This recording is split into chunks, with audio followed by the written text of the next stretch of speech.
सीमा, मैं आपको बताने जा रही हूँ शेख हसीना के साथ में कितना बड़ा खेल हुआ था।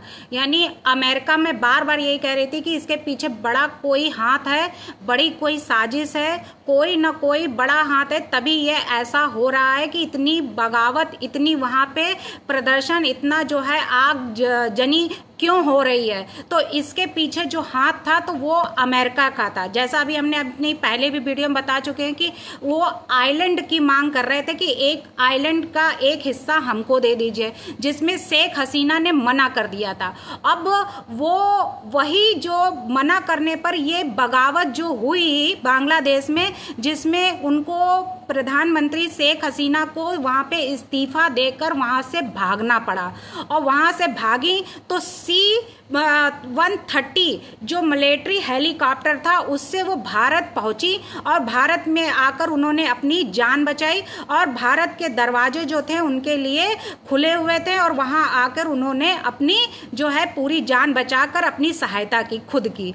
अब वो बगावत की आग जो है अब वो शांत हुई है। तब उन्होंने अमेरिका के बारे में कुछ बताया। अमेरिका ने तख्ता पलट करवाया था, शेख हसीना ने ये बताया है अमेरिका के बारे में। उन्होंने ये आरोप भी लगाए हैं कि शेख हसीना ने देश के हालात के लिए सीधे तौर पर उन्होंने क्या किया था कि अमेरिका को दोषी बनाया था।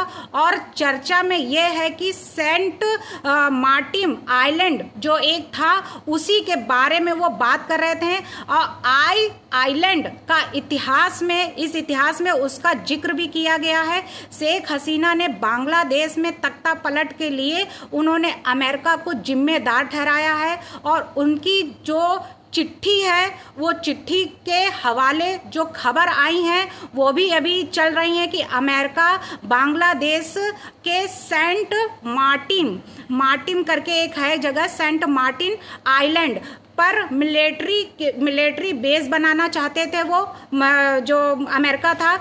इसलिए वो इसके लिए शेख हसीना से इसकी इजाज़त मांगी, लेकिन शेख हसीना ने इसकी इजाज़त नहीं दी। इसके अतिरिक्त उन्होंने शेख हसीना से आइलैंड को दे देती अगर अमेरिका वाले को, तो शायद वो सत्ता में बनी रहती। तो इतना बड़ा खेल उनके साथ में ये खेला गया है। और वो खेल जो है ये पहली बार उनके साथ हुआ है जब शेख हसीना देश के हालात के लिए सीधे तौर पर एक्शन ले रही थी और अमेरिका को दोषी बता रही थी। फिर इसके पहले उन्होंने वो अमेरिका पर हजारों, मतलब इस तरीके से इशारों में अपने आरोप को मतलब लगाते हुए उन्होंने इशारे में आरोप लगाती थी। जैसे मई 2024 में हसीना ने दावा किया है कि बांग्लादेश को तोड़कर, यानी उन्होंने ऐसा बताया है कि बांग्लादेश को तोड़कर, जैसे बांग्लादेश दो हिस्सों में पहले ही बटा हुआ था,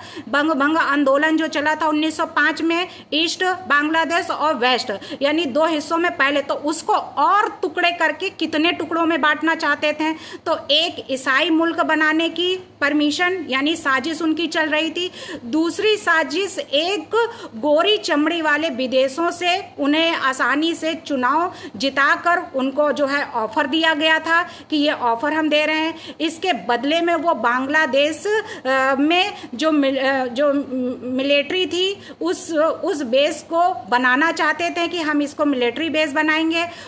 ये सारे जो ख्वाब अमेरिका के थे वो नहीं उनके पूरे हो पाए। तो इतना सारा बवाल वहाँ पे हुआ। इतना ही नहीं, उन्होंने जो अमेरिका पर ही की गई जो आरोप थे उसका खुलासा खुल्ला अमेरिका पर लगे हुए हैं। उसी में उन्होंने ये भी चर्चा की है कि सेंट मार्टिन आइलैंड जो है वो उसको अपने हिस्से में करना चाह रहे थे, उसको अपनाना चाह रहे थे, उसको कब्जा करना चाह रहे थे।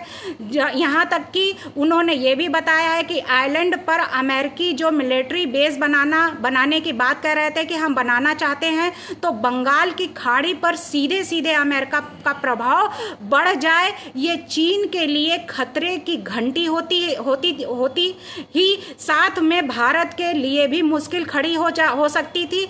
ये तो हुई अमेरिका की बात। बांग्लादेश में एक और बड़ी खबर आई है कि यहाँ की अंतरिम सरकार ने हिंदुओं के पर हमले के लिए माफ़ी मांगी है। शेख हसीना के देश से भागने के बाद देश के हिंदू और दूसरे अल्पसंख्यक एक दूसरे से जो मारकाट कर रहे थे, एक दूसरे पर हमला कर रहे थे, उसमें अब थोड़ी शांति हुई है। यानी कि अब वहाँ का माहौल धीरे धीरे शांत हो रहा है। बॉर्डर पर जो हजारों बांग्लादेशी हिंदू खड़े थे कि हमें यहाँ से क्रॉस कर ले, हमारी जान खतरे में है, हमें बचाया जाए, लेकिन मिलिट्री वहाँ की फोर्स जो थी हिंदुस्तान की, वो उसने घुसने नहीं दिया। फिर उनको अपना ही हथियार अपने हाथ समझ में आया कि अब जो भी सुरक्षा करनी है हमें खुद में करनी है। और उनको क्या मोदी जी ने समझाया था, ऐसा क्या पट्टी पढ़ाई, कैसा क्या किया कि वहाँ के लोगों को, हिंदुओं में ऐसी आग अंदर से जागृत हुई कि वो अपनी जान यानी अपनी ताकत को पहचाना और बांग्लादेश को फिर से अपने अंदर में कर लिया। यानी अब शेख हसीना का है कि अब शेख हसीना फिर से बांग्लादेश की पीएम बनने जा रही हैं। हसीना को फिर से अपना बांग्लादेश वापस मिल रहा है। अब यूनुस की जो है छटपटा रहे हैं, यूनुस को झटका लग चुका है। यूनुस ने जो बना के रखी थी मिस्ट्री कि अब हम यहाँ पे इतना खेल खेलेंगे, इतनी अच्छी उन्होंने अपनी वो बना ली थी फिल्म कि हम जो है ऐसे ऐसे करके और हम अपनी स्टाइल में अपनी जो है हीरो के रूप में यहाँ उभर कर आएंगे, तो उनके सब में पानी फिर गया है। यूनुस जो है जो हीरो बनने की कोशिश कर रहे थे, अब वो जीरो के रूप में नजर आ रहे हैं। अब उनका खेल बिल्कुल जीरो हो चुका है, अब उनका खेल समाप्त हो गया है। धन्यवाद।